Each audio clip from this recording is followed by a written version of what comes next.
Hello guys, today we are going to discuss the political changes that took place from 1988 to 1999. This is a 10-year long period and this is your SLO number 8.6.1. This SLO is basically a classroom activity that students have to do by themselves.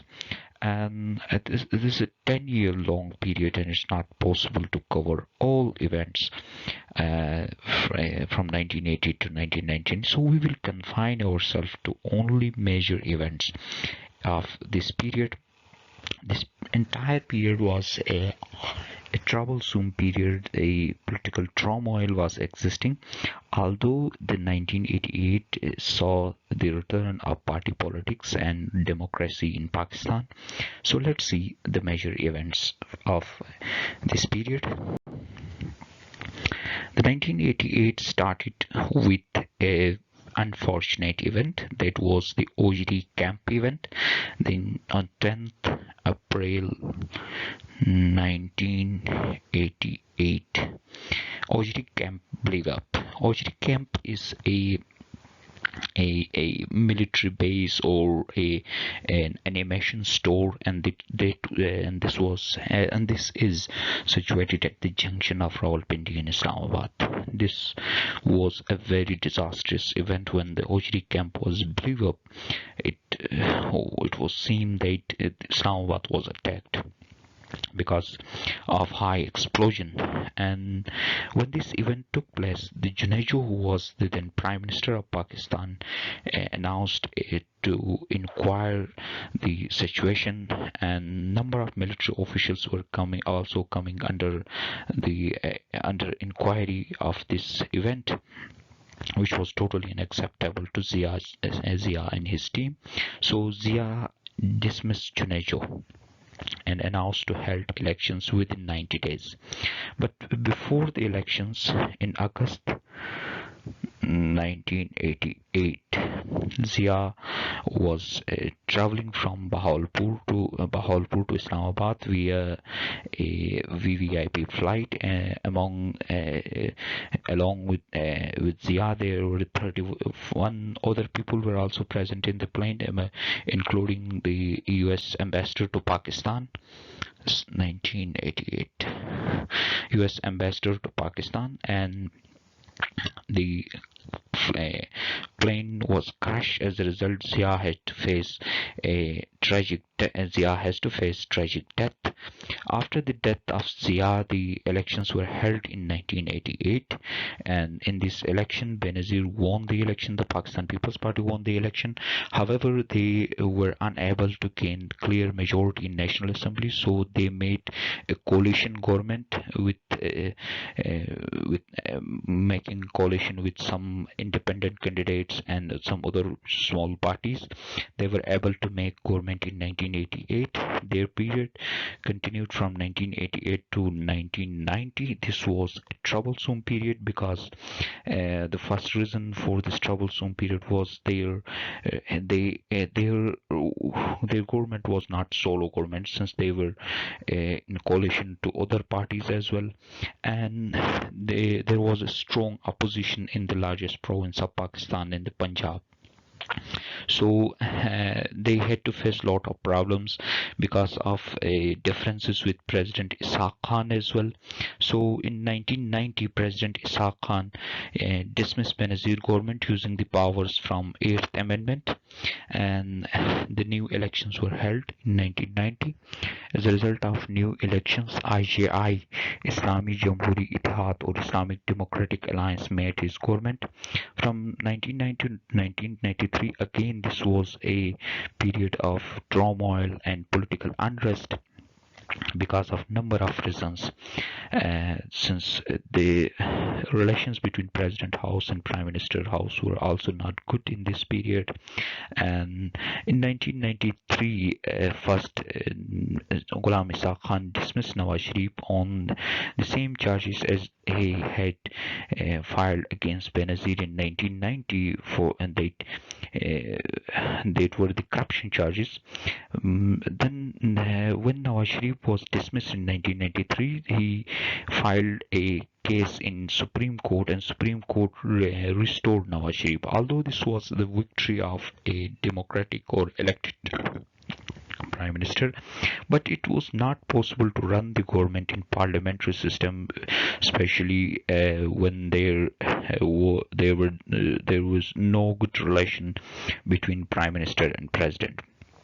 So in 1993, both prime minister and president resigned, and when Ghulam Ishaq Khan and Nawaz Sharif resigned together, Wasim Sajjad, who was the chairman of the Senate, became the caretaker president, and Muinuddin Qureshi was appointed as the caretaker prime minister.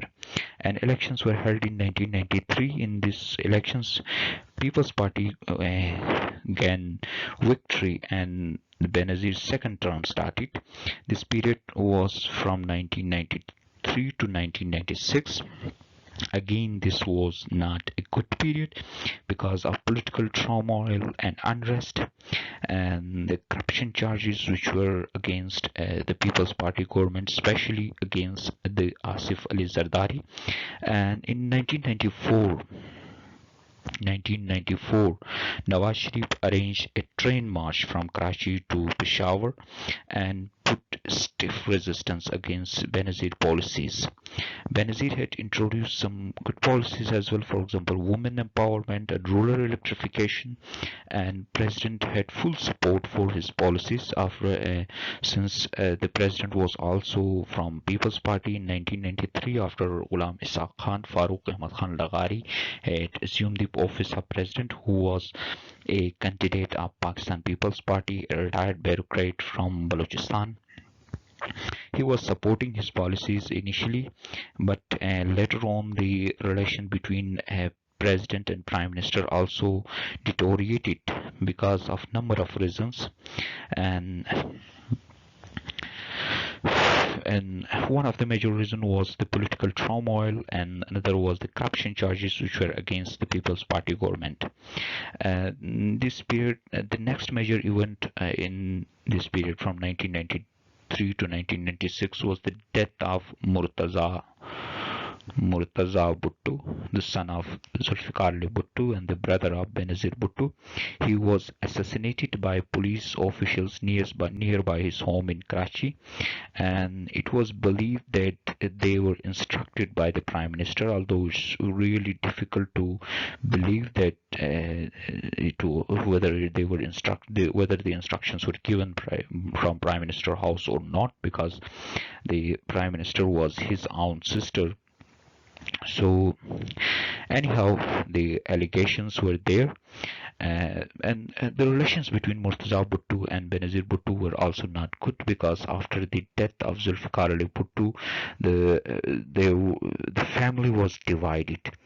Murtaza Bhutto and Nusrat Bhutto were not supporting Benazir Bhutto in 1993. Murtaza Bhutto had contested election against Benazir Bhutto and had gained a seat in National Assembly as well, and he was charged of a number of anti-national activities, since he had established an organization after the death of Zulfikar Ali Bhutto to take revenge of his father's death, which was believed that it was working against the integrity of Pakistan, and number of terrorism cases had also been filed against Murtaza Bhutto in this period, and this was one of the reasons that make Benazir government further weak.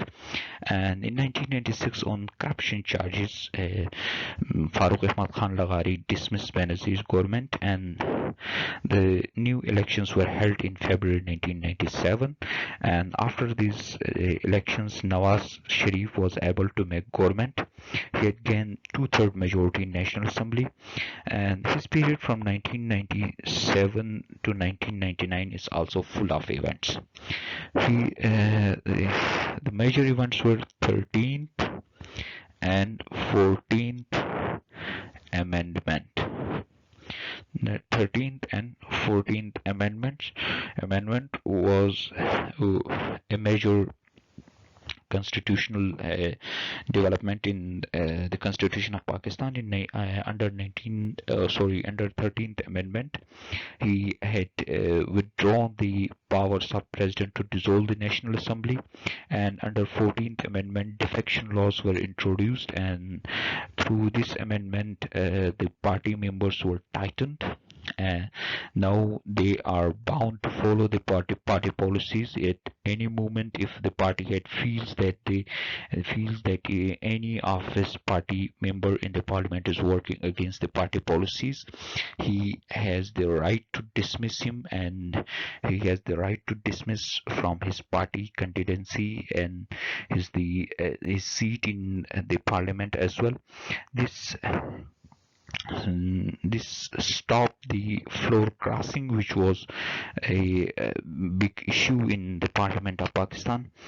However, this has some other negative impacts as well. And the other major event of this period is the nuclear tests.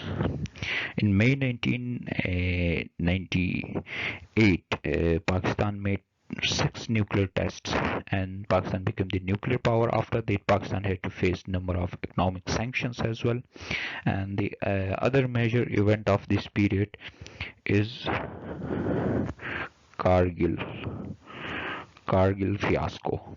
In July 1999, a limited war was fought between Pakistan and India on Kargil, which is a small town just nearby Srinagar. And after this incident, the relations between army and Prime Minister House also deteriorated.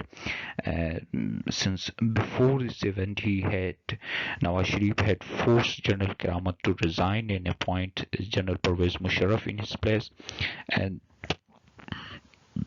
it was believed that their relations were good, but they could not be continued after the Kargil incident. Hence, in October 1999, when General Pervez Musharraf was on a state visit to Sri Lanka, he was dismissed, and when he came back, initially his plane was not allowed to land in Pakistan. However, military take over the country, and he was able to land in Pakistan.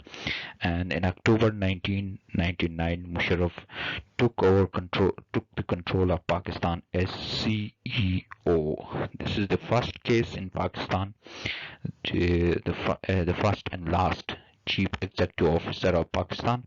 He assumed this office from 12 October 1999 to 20 June 2001. Thank you for joining. Take care. Goodbye.